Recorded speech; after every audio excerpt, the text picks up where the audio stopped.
এই ভাগের ভিতরে কিছু কিছু মানুষকে আল্লাহ রাব্বুল আলামিন দুনিয়ায় তার গোলাম হিসেবে কবুল করে নেন, সুবহানাল্লাহ। আবার কাউকে তার গোলাম হিসেবে কবুল করেন না। আবার কেউ কেউ আছে আল্লাহ রাব্বুল আলামিনকে গোলামির পরিচয় দিতে পারেন। গোলামির যে কাজগুলো আছে, রহমানের বান্দা যে আছে সে হলো, এই পরিচয়টা কেউ কেউ দিতে পারে, আবার কেউ কেউ দিতে পারে না। আল্লাহ রাব্বুল আলামিন কি সবার গোলামিত্ব কবুল করবেন?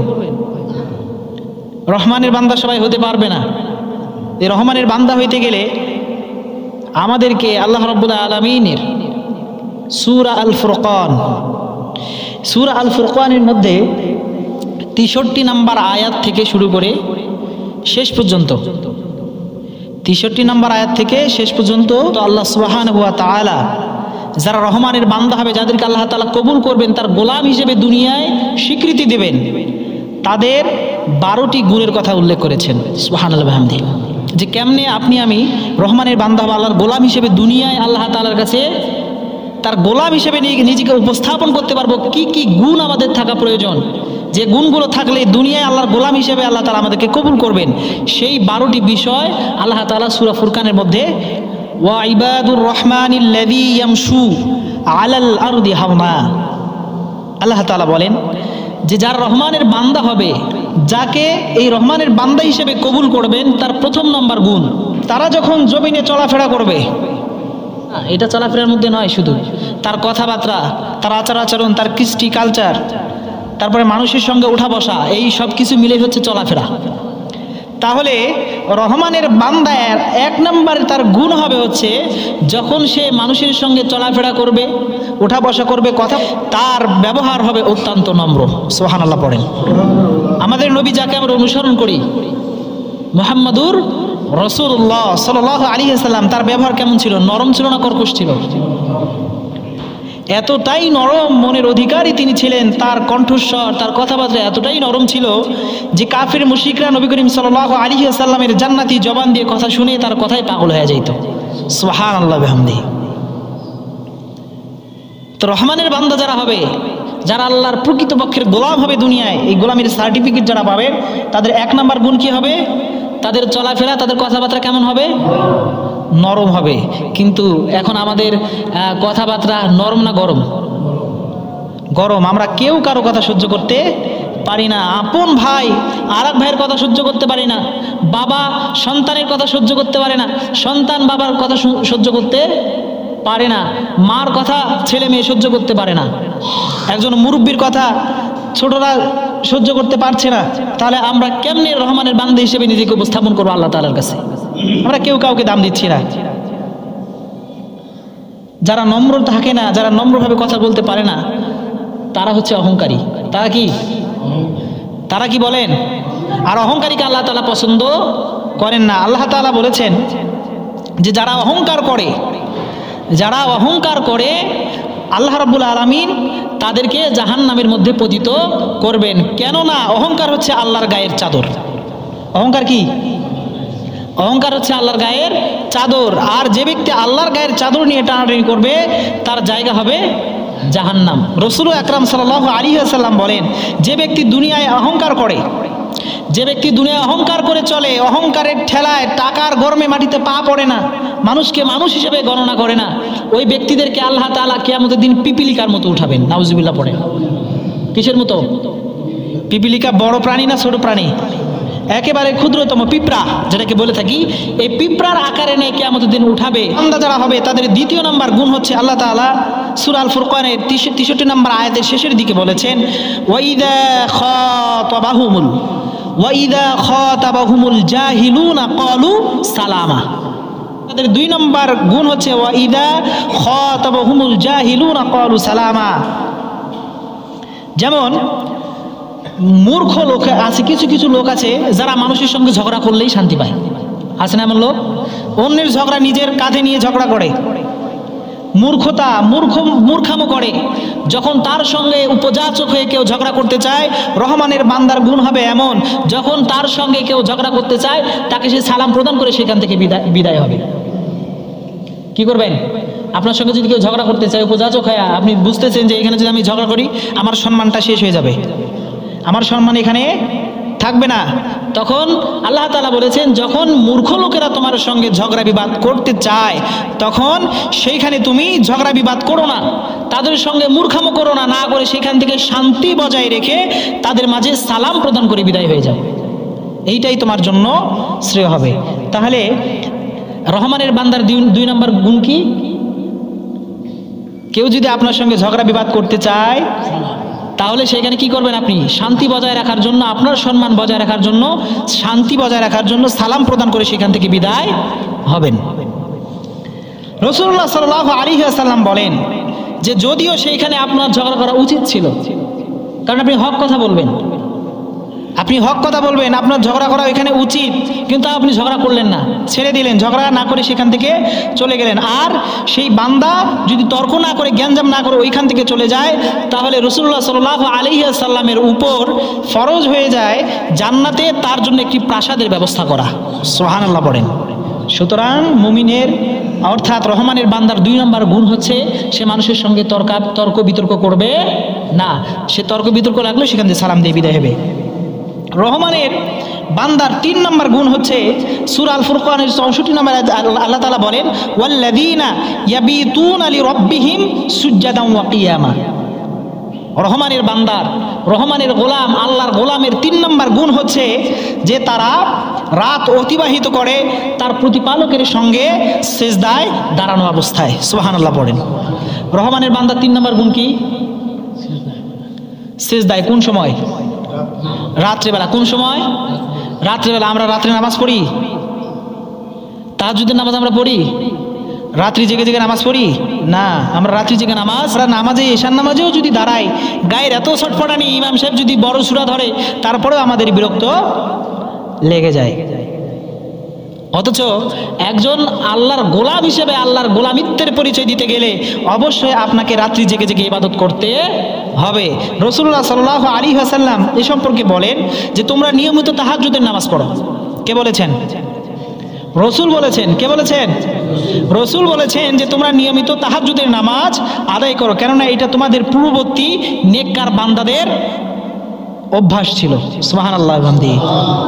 এটা আমাদের পূর্ববর্তী যারা নেককার হয়েছেন, যারা আল্লাহ বলা হয়েছেন, যারা আল্লাহর সান্নিধ্য হাসিল করেছেন, এটা হচ্ছে তাদের অভ্যাস, তাদের বৈশিষ্ট্য। আর এটা করলে কি হবে? তাহাজ্জুদ আল্লাহ রাব্বুল আলামিনের কাছাকাছি যাওয়ার জন্য উত্তম একটি পন্থা। সুবহানাল্লাহ। তাহাজ্জুদ আল্লাহর কাছাকাছি নিয়ে যায় বান্দাকে। কোথায় নিয়ে যায়? আল্লাহর কাছাকাছি নিয়ে যায় বান্দাকে। কারণ তাহাজ্জুদের সময় পৃথিবীর সমস্ত মাখলুকাতগুলো ঘুমিয়ে যায়, একমাত্র যে তাহাজ্জুদের নামাজ পড়ে তিনি আর আল্লাহ তাআলা ছাড়া কেউ ওই সময় জাগ্রত থাকেন না। সুবহানাল্লাহ। সুতরাং এই তাহাজ্জুদের নামাজের অভ্যাস আমাদেরকে করতে হবে।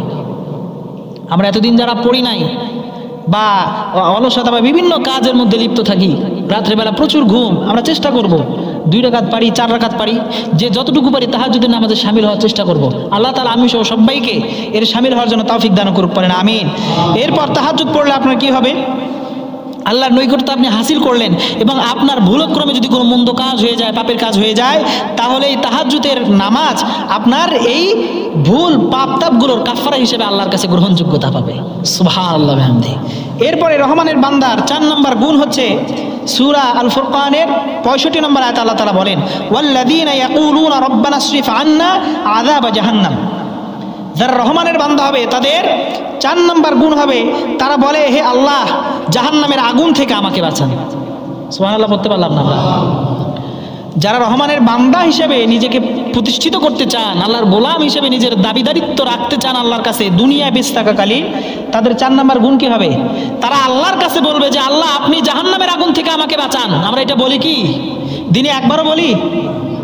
দিনে আমরা একবারও বলি না, অথচ ফজর নামাজের পরে দোয়াটা পড়তে হয়। আল্লাহুম্মা আজিরিনি মিনান্নার, আল্লাহুম্মা আজিরিনি মিনান্নার। জাহান্নাম কয়টা? জাহান্নাম কয়টা বলেন? 7টা। জাহান্নাম কয়টা?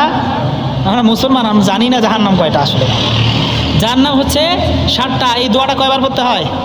7 বার পড়তে হয়। আল্লাহুম্মা আজিরিনি মিনান্নার, হে আল্লাহ আপনি আমাকে জাহান্নামের আগুন থেকে বাঁচান। অর্থাৎ শুধু দিবারাত্রি আপনি ইবাদত বন্দিগি করলেন, দান সাদাকা করলেন, কিন্তু আল্লাহ তাআলার কাছে জাহান্নাম থেকে বাঁচার দোয়া করলেন না। আপনি জাহান্নাম থেকে বাঁচতে চাইলেন না, তাহলে আপনি কেমনে বাঁচবেন? আপনার আবার কিছু প্রয়োজন হলে তার কাছে তো চাইতে হয়। কারো কাছে যদি কোনো কিছুর প্রয়োজন হয় তার কাছে চাইতে হয় কি হয় না? আপনার টাকার প্রয়োজন, আপনি আপনার বাবার কাছে চান কি চান না? চান না মনে হয় আপনারা? এমনিতে দেয় কি? এমনিতে কেউ কোনো কিছু দিবে না। তো রহমানের বান্দা, আপনি রহমানের গোলাম, এই গোলামীর নাকের খড় দিয়ে তো আল্লাহর কাছে চাইতে হবে যে আল্লাহ আমি জাহান্নাম যাইতে চাই না, জাহান্নাম এত কষ্টের জায়গা, যে কষ্টর মতো কষ্ট আর কোনো কিছু হইতে পারে না। সুতরাং এ আল্লাহ, আমি আপনার গোলাম, আমি অধম, আমি পাপী, আমি নাখান্দার বান্দা, আল্লাহ আপনি আমাকে জাহান্নামের আগুন থেকে বাঁচান। নবীজি সাল্লাল্লাহু আলাইহি ওয়াসাল্লাম বলেন, যে বান্দা প্রত্যেক দিন 3 বার, কয়বার বললাম? যে ব্যক্তি প্রত্যেক দিন 3 বার জান্নাতের কামনা করবে যে আল্লাহ আমাকে জান্নাত দান করেন, আল্লাহুম্মা ইন্নী আসআলুকা রিদওয়াকাল জান্নাহ, হে আল্লাহ আপনি আমাকে জান্নাত দান করেন, জান্নাতের বাসিন্দা বানান, জান্নাতে আমার জন্য ঘরের ব্যবস্থা করে দেন। 3 বার, কয়বার? আর যে ব্যক্তি এই 3 বার জাহান্নাম থেকে বাঁচতে চাইবে, 3 বার জান্নাতকে স্মরণ করবে, জান্নাতে যাওয়ার আকাঙ্ক্ষা করবে এবং জাহান্নাম থেকে বাঁচার 3 বার স্মরণ করবে, কয়বার? সেই ব্যক্তি জাহান্নামে যেন না যায়, জাহান্নাম তার জন্য আল্লাহর কাছে সুপারিশ করবে। সুবহানাল্লাহ পড়েন।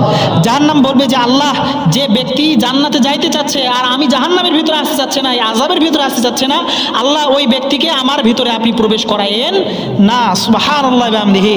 তাহলে জাহান্নাম আপনাকে চাইবে না। এই জন্য আল্লাহর কাছে আপনাকে কি চাইতে হবে? জান্নাত চাইতে হবে। কি চাবেন? আর জাহান্নাম থেকে মুক্তি চাইতে হবে। আল্লাহ তাআলা আমাদেরকে তৌফিক দান করুক, বলেন আমিন। এরপর 5 নম্বর গুণ হচ্ছে রহমানের বান্দার।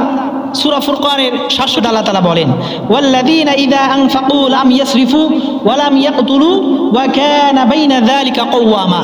আল্লাহ তাআলা বলেন, তারা যখন ব্যয় করে, কি করে? এই এখন যে আয়াতের অর্থটা বলবো, এটা বলা সহজ হবে কিন্তু মানাটা অত্যন্ত কঠিন, কিন্তু আমরা মানার চেষ্টা করবো। আল্লাহ তাআলা আমাদেরকে সে তৌফিক দান করুক, পড়েন আমিন।